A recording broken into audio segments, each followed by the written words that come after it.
السلام علیکم دوستو، ہمارے لیے اللہ کافی ہے، ہمارے لیے اللہ کافی ہے اور وہی بہترین کارساز ہے۔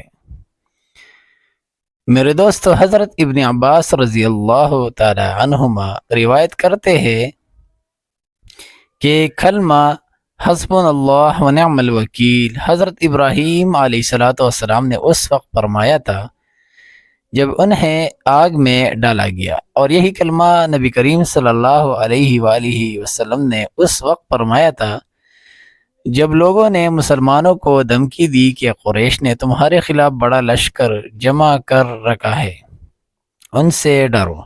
لیکن اس بات نے مسلمانوں کے ایمان اور جوش کو اور بڑھا دیا، اور انہوں نے کہا